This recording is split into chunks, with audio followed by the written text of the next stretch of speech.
Rubén Boggi, nuestro director periodístico del Multimedios, a quien ya saludo. Rubén, buenas noches, un placer tenerte en el noticiero. Buenas noches, Lucy. Bueno, nadie mejor, no sé, alguno Sí. mejor habrá, pero es lo que hay, ¿viste? Lo que tenemos Bueno, a mano. digamos, de lo que tenemos a Sí, mano sos lo mejor.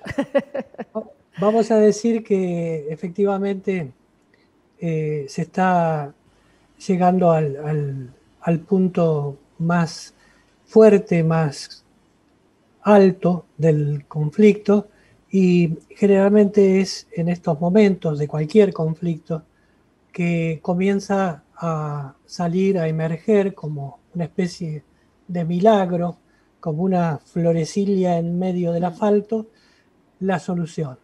Bueno, la solución no es fácil, se perdió mucho tiempo realmente, Sí. hubo un diagnóstico equivocado al principio de la magnitud que podía llegar a tener este conflicto.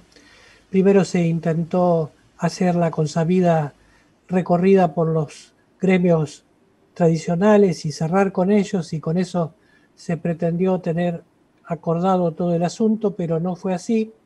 Se hizo una especie de experimento en Neuquén de la izquierda y de los sectores de oposición a la conducción de cada uno de los gremios estatales, y ese experimento terminó capitalizando en definitiva lo que la mayoría de la sociedad hace, que es respaldar, apoyar de manera irrestricta al personal de salud, al personal de los hospitales. La gente, digamos, tiene en claro que a los hospitales hay que darles todo ahora porque depende de lo que pase ahí, lo que nos pase a nosotros, Claro. frente a esta emergencia sanitaria tan dura como la que representa ahora la segunda ola de la pandemia de coronavirus. Así que en ese contexto, bueno, el gobierno buscó la solución por el lado de la política, que es tal vez lo que tendría que haber hecho de entrada. Y empezó a diseñar estrategias de respaldo político, de críticas hacia la conducción de los sindicatos, de adhesión a determinadas posiciones, como por ejemplo el no al corte de las rutas, que hay un montón de gente que no está de acuerdo con el corte de rutas, lo haga el corte quien lo haga, con el tema acuciante de Vaca Muerta, que pierde plata todos los días, mucha plata, con estas medidas de fuerza que dificultan la producción y también el traslado de gente desde los yacimientos y hacia los yacimientos.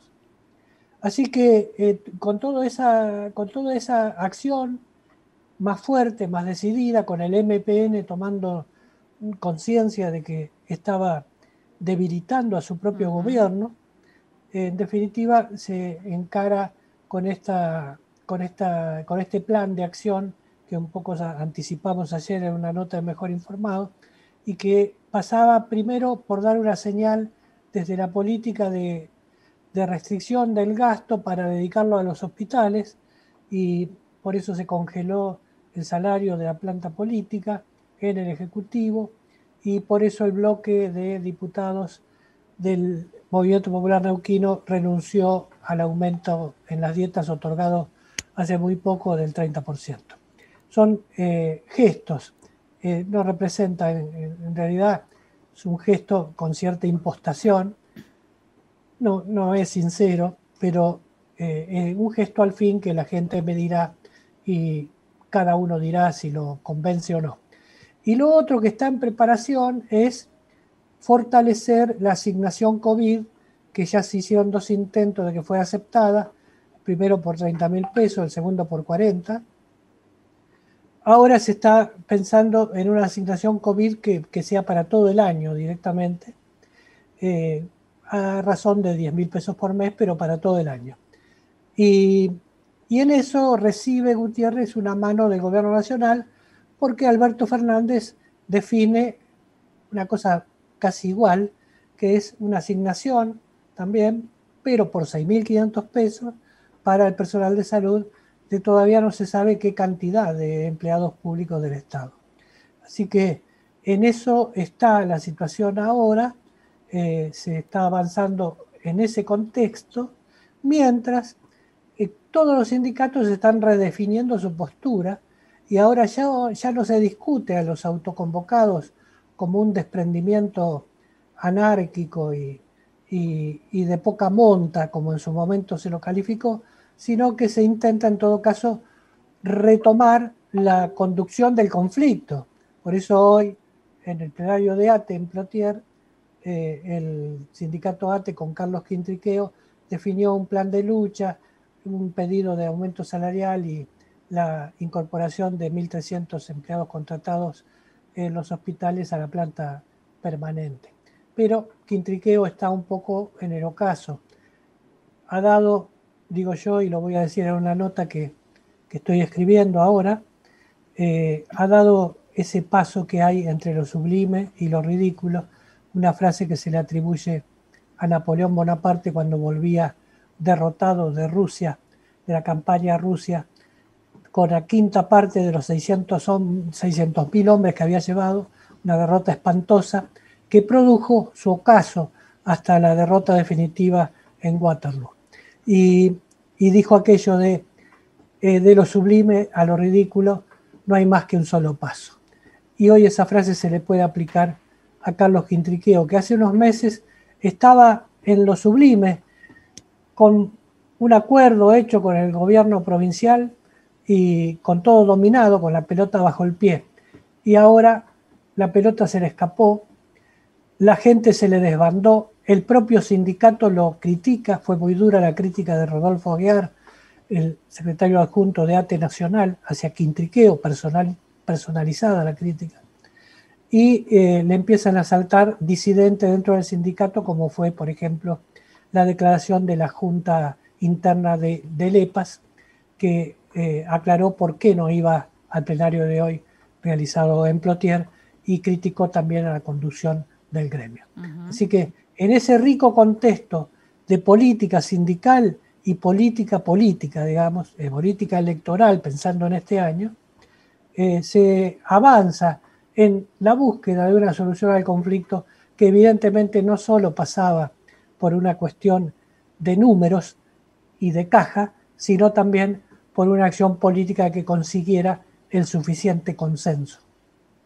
Así es, Rubén. Bueno, vamos a ver cómo continúa, porque con esto que vos anticipás de 10.000 pesos de aquí a fin de año, sigue sin cumplirse la demanda de los autoconvocados, que es nada en negro, lo que sea, pero al básico. Así que veremos si a esta altura de la protesta, del cansancio, ahora se les viene un diluvio en las próximas horas que los va a encontrar en la ruta.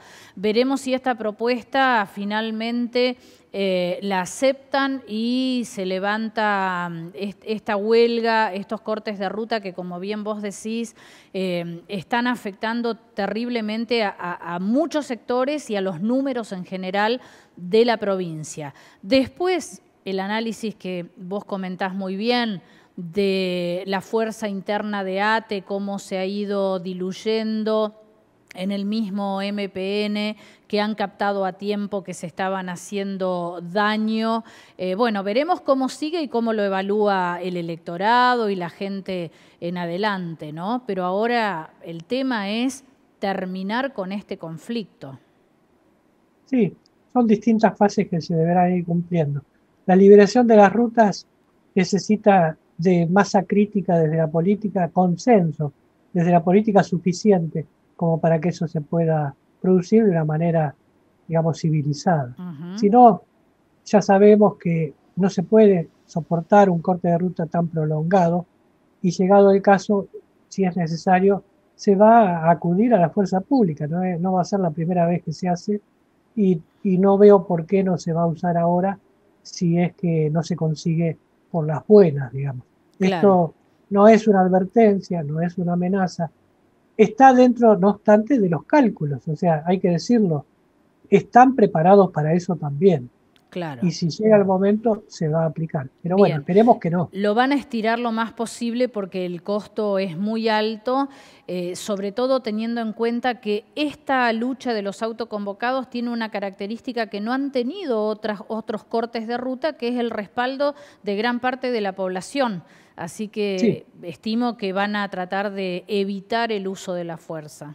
Salvando las distancias, Lucy, de magnitud, digamos, de protagonismo de gente, es similar a lo que pasó en la poblada Cutralcó-Plaza Winkle, cuando los cortes de ruta llegaron a la instancia de la fuerza, de la aplicación de la fuerza con gendarmería, y el operativo lo encabezó la Justicia Federal. Exacto. Y la Justicia Federal en ese momento, cuando vio la cantidad de gente que había, al llegar a la última loma que ya le da el acceso a Plaza Winkle, la jueza, ¿te acordás, Margarita Aixa Gudiño de Argüelles?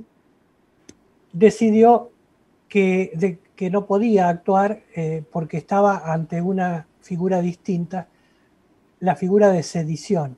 Y la figura de sedición no era posible abordarla desde un dictamen de desalojo de ruta por parte de una jueza federal, sino que era mucho más grave. De ahí se pasó a una negociación en donde intervino el gobierno nacional y se llegaron al acuerdo, al acta acuerdo, con una multitud de puntos que incluyeron, por ejemplo, el yacimiento del Mangrullo para Cutralcó y Plaza Winkle. Bueno, por ese lado viene la solución para este conflicto, no te quepa ninguna duda. La intervención política, la negociación directa con los que se nombren representantes de este movimiento que ha ocupado las rutas y la puesta en marcha de soluciones concretas y puntuales que surgirán de una negociación. Así es. Bueno, hoy, Rubén, ya para terminar, trascendió un audio que oficialmente no se dijo nada, pero hoy hubo una reunión federal por Zoom, como habitualmente lo hacen los gobernadores con el presidente, y allí se lo escuchó al gobernador Gutiérrez hablar del inicio de la obra del gran hospital que se espera aquí en la ciudad de Neuquén, el mayor de toda la Nor Patagonia. Y ya anunció que se empieza con 16.000 metros cuadrados de unos 42.000, creo que tiene la obra total. Hasta el momento oficialmente no se ha dicho nada de eso. Quizás sea parte de algunos anuncios que se vengan en las próximas horas con esto que vos anticipás también de una nueva oferta a los autoconvocados.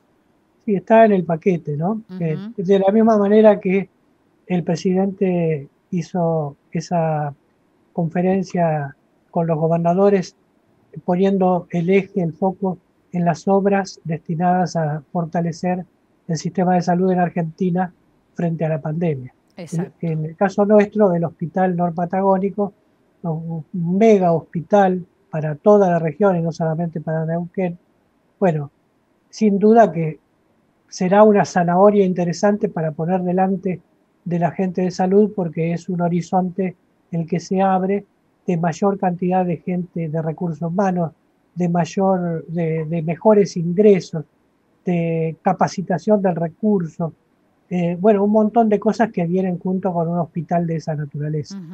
Bien, y finalmente, acotando al margen, hoy hubo reunión con Ciprosapune y el CEN, que los tenían cajoneados hace 2 o 3 años y hoy justamente los convocaron para avanzar, ¿no?